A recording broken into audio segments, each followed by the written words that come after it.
नमस्कार दोस्तों, मैं विपिन पांडे आपका अपना channel zero to hero classes में आपका मैं हार्दिक स्वागत करता हूं। तो दोस्तों, मैंने आपको कल यानी पिछले वीडियो में आपको बताया था कि वर्णमाला के बारे में कुछ बेसिक जानकारी दी थी कि वर्णमाला किसे कहते हैं, वर्ण किसे कहते हैं और स्वर और व्यंजन बताया था। आज मैं आपको बताता हूँ, देखिएगा। जैसे मैंने आपको बताया था वर्णमाला,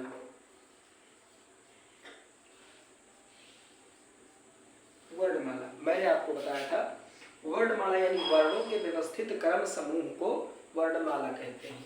वर्णमाला के दो भेद होते हैं, एक स्वर एक व्यंजन।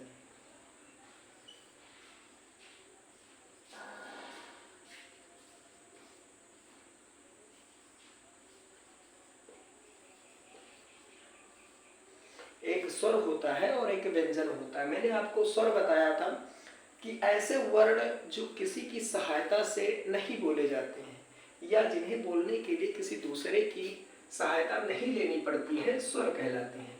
व्यंजन मैंने आपको बताया था कि ऐसे वर्ण जो स्वर की सहायता से बोले जाते हैं, व्यंजन कहलाते हैं। ये दोनों मैंने आपको पिछले वीडियो में इतना बता दिया था। तो मैं आपको आज बताता हूं कि स्वर और व्यंजन, कितने स्वर होते हैं, कितने व्यंजन होते हैं। चलो इसे लिखा रहने दो।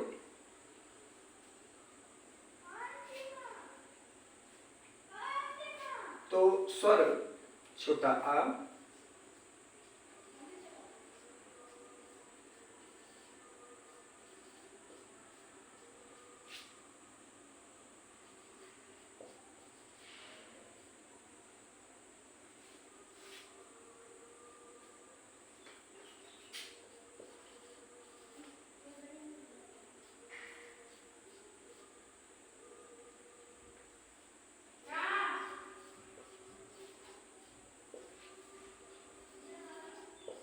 ओ और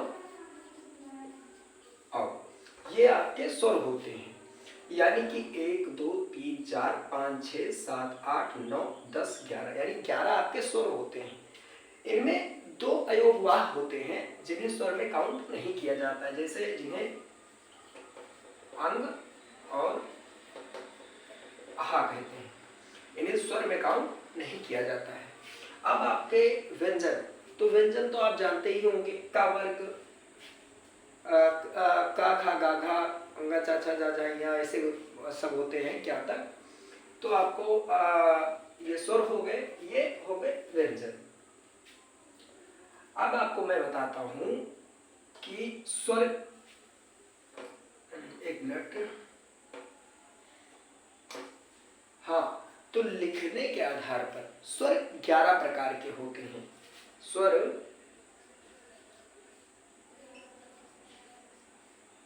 लिखने के आधार पर स्वर 11 प्रकार, सॉरी 11 होते हैं। लिखने के आधार पर स्वर 11 होते हैं, अर्थात स्वरों की संख्या 11 होती है। और बोलने के आधार पर कितने स्वर होते हैं, तो मैं आपको बताऊंगा कि बोलने के आधार पर स्वरों की संख्या 10 होती है। बोलने के आधार पर स्वरों की संख्या 10 होती है। इसमें जो री होता है उसे नहीं गिना जाता है, री को नहीं गिना जाता। ये हो गए आपके लिखने के आधार पर और बोलने के आधार पर। चलो मैं आपको आगे बताता हूं, इसे मैं मिटा देता हूं, एक मिनट।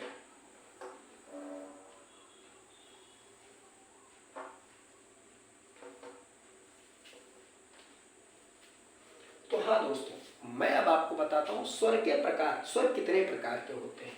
तो स्वर मुख्य रूप से 3 प्रकार के होते हैं। पहला ह्रस्व स्वर, दूसरा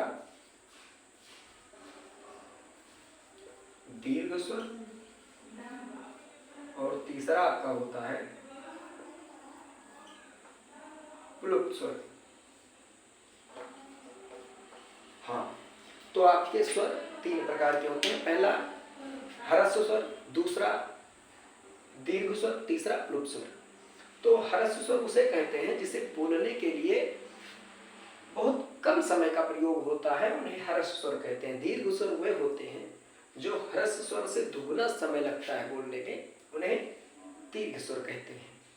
और प्लुप्त स्वर उन्हें उसे कहते हैं जिन्हें इन दोनों से ज्यादा समय लगता है, उन्हें प्लुप्त स्वर कहते हैं। जैसे कि बोला जाता है हमारे जो धार्मिक में ओम है, ओम एक प्लुप्त स्वर में आता है। तो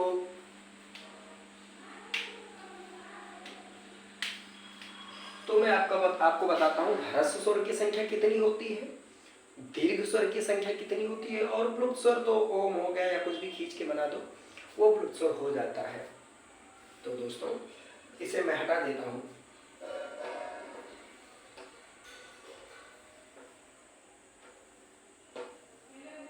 पहला ह्रस्व स्वर। अब मैं आपको बताता हूं कि ह्रस्व स्वर की संख्या कितनी होती है। तो ह्रस्व स्वर 4 होते हैं।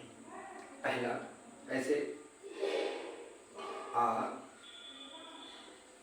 ई, उ और री। इन्हीं चारों को मूल स्वर भी कहते हैं। जैसे कहा जाता है, पूछा जाता है, क्वेश्चन पेपर में आएगा कि मूल स्वरों की संख्या कितनी होती है, या आएगा इनमें से कौन सा मूल स्वर है। तो मूल स्वर की संख्या यही है, 4 होती है। अब ये ह्रस्व स्वर हो गए। अब मैं आपको बताता हूँ दीर्घ स्वर। दूसरा दीर्घ स्वर।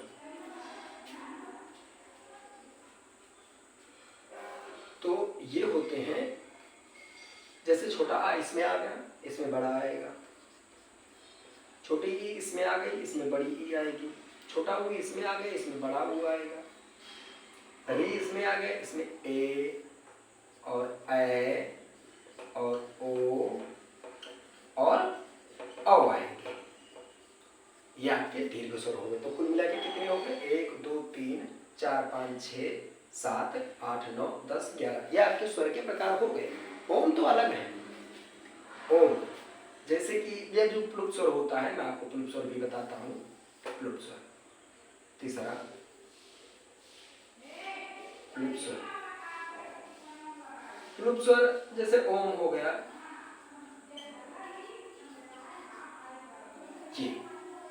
ये जो 5 के आकार का होता है, ये आ माना जाता है। ये आ होता है। इसे खींच दिया जाता है तो ओम यानी प्लुप्त स्वर हो जाता है।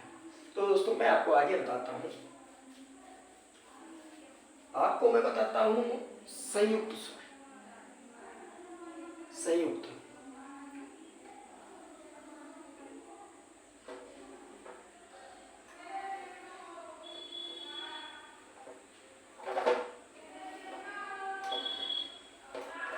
तो दोस्तों संयुक्त स्वर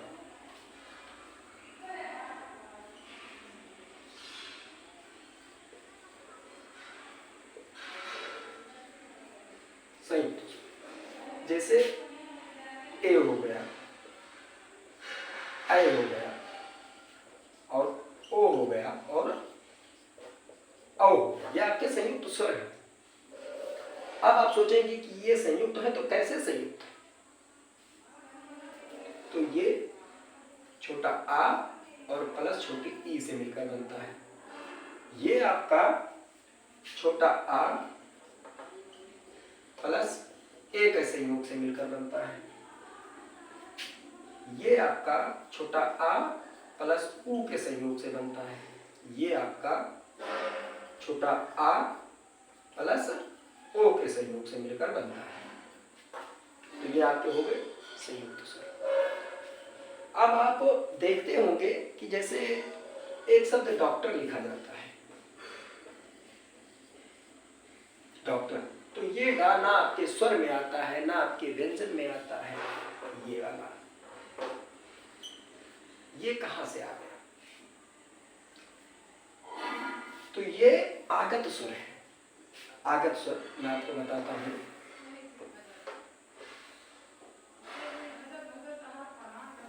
आगत स्वर,